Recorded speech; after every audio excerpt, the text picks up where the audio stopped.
بسم اللہ الرحمن الرحیم۔ السلام علیکم ناظرین، آج کا ہمارا عنوان 11ویں کلاس کے طلباء کے لیے اقتباس کی تشریح سبق ہے ہمارے پاس۔ اپنی مدد آپ اسکرین پہ آپ کو نظر آ رہا ہوگا۔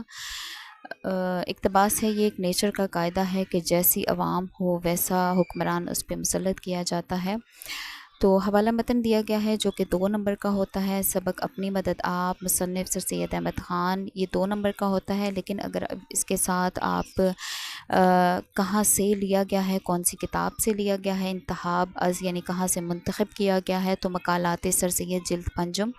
صنف نثر مضمون، اگر یہ اضافی مواد جو ہے وہ اضافی معلومات آپ اس کے ساتھ ایڈ کر دیتے ہیں تو وہ بھی بہت صحیح رہتی ہے، اور یہ لکھنے سے تاثر بہت اچھا پڑتا ہے۔ ناظرین، پھر آ جاتا ہے سیاق و سباق جو کہ 3 نمبر کا ہے۔ سیاق و سباق پہلے اور بعد میں، تو اس کے بھی 3 حصے ہیں، 3 نمبر کا ہے یہ، اور یہ 3 حصوں میں منقسم ہے۔ پہلے حصے میں بتایا جاتا ہے کہ یہ اقتباس کہاں سے لیا گیا،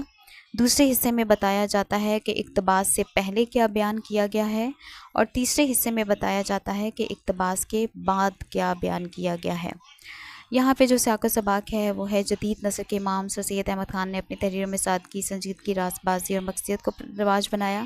اپنی مدد آپ میں سر سید احمد خان کہتے ہیں کہ یہ ایک آزمودہ مقولہ ہے، بات ہے کہ خدا ان کی مدد کرتا ہے جو اپنی مدد آپ کرتے ہیں۔ یہ اصول کسی فرد اور کسی قوم کی سچی ترقی کی بنیاد بنتا ہے۔ بیرونی سہاروں پر زندگی گزارنے والے افراد اور اقوام ذلیل و خوار ہو جاتے ہیں، اقوام عالم میں اپنا وجود شناخت کھو بیٹھتے ہیں، کیونکہ ان ملک کی قدر و منزلت حکومت کے عمدہ ہونے پر نہیں بلکہ عوام کے عمدہ چال چلن کی بدولت ہے۔ قومی ترقی دراصل ایک شخص کی محنت، عزت، ایمانداری اور ہمدردی پر منحصر ہے۔ قومی تنزل ایک فرد کی سستی، بے عزتی اور بے ایمانی اور خود غرضی کا نتیجہ ہوتی ہے۔ سر سید کے خیال میں بیرونی قوتوں سے شخصی برائیوں کو جڑ سے نہیں کھوڑا جا سکتا جب تک کہ چال چلن کو بہتر نہ بنایا جائے۔ تو یہاں پہ ناظرین جو سیاق و سباق دیا گیا ہے وہ اوورآل ایک ہی جو ہے وہ پورے چیپٹر کا سیاق و سباق دے دیا گیا ہے، صرف آپ اس کو بھی یاد کر سکتے ہیں اور ہر پیراگراف کے ساتھ جو ہے وہ اس کو لکھ سکتے ہیں۔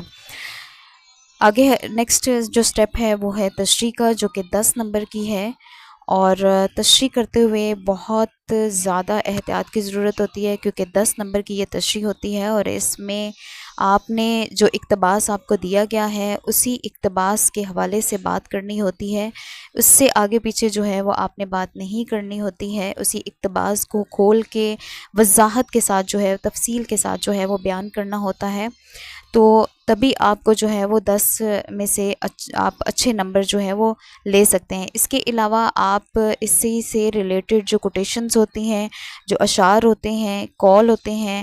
وہ آپ نے آیات ہوتی ہیں، وہ آپ نے جو ہے وہ اس کے ساتھ اسی کے اندر ایڈ کرنی ہوتی ہیں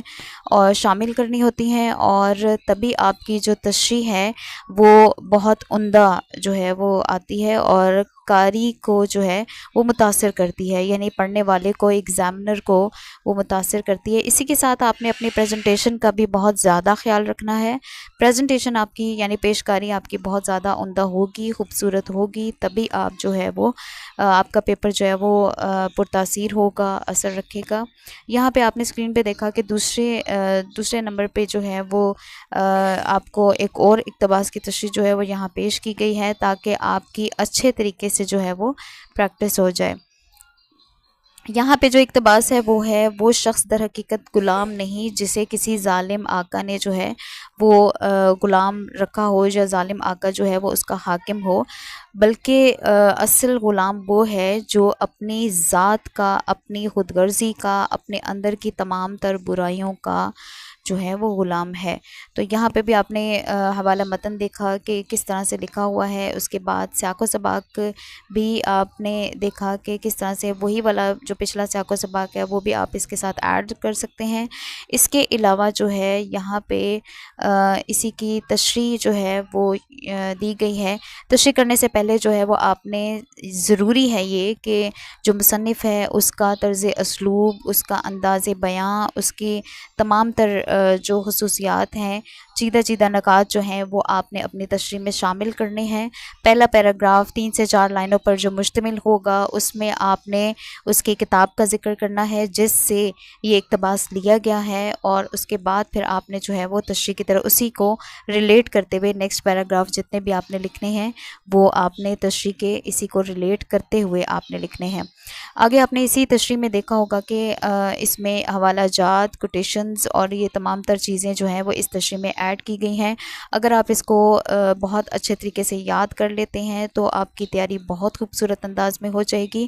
اور آپ بہت اچھے 15 میں سے بہت اچھے نمبر جو ہے وہ حاصل کر سکتے ہیں۔ آخر میں ناظرین آپ نے دیکھا ہوگا کہ اسکرین پہ آپ کو دیگر حوالہ جات بھی دیے گئے ہیں۔ یہ حوالہ جات آپ کسی بھی اقتباس میں شامل کر کے آپ اپنی تشریح کو مزید خوبصورت بنا سکتے ہیں اور اچھے نمبر جو ہیں وہ حاصل کر سکتے ہیں۔ یہ بہت زیادہ 3 اشعار ہیں، اس کے علاوہ مختلف قول، ضرب المثل اور قرآنی آیات کا ترجمہ ہے جو کہ آپ اپنی تشریح میں شامل کر کے آپ اپنی تشریح کو خوبصورت بنا سکتے ہیں، پرتاثیر بنا سکتے ہیں، اور جو پڑھنے والا ہے، جو ایگزامنر ہے، اس کے لیے جو اسے یہ بات بھی سمجھ آ جائے گی کہ آپ کو آپ کے جو لکھنے کا انداز ہے وہ کس قدر خوبصورت ہے، اور آپ کو اس عنوان سے متعلق بہت ساری معلومات جو ہیں وہ ہیں، اور کس طرح سے اس کو پیش کرنا ہے وہ بھی اس بارے میں بھی آپ کو آگاہی حاصل ہے۔ تو ناظرین یہ تھی آج کی ہماری اقتباس کی تشریح، اپنی مدد آپ چیپٹر کی۔ امید کرتی ہوں کہ آپ کو پسند آئی ہوگی، آپ نے اس کو ضرور یاد کرنا ہے اور اسی سے امتحان کی تیاری کرنی ہے۔ انشاءاللہ اللہ تعالیٰ آپ کو کامیاب کرے گا۔ اللہ حافظ۔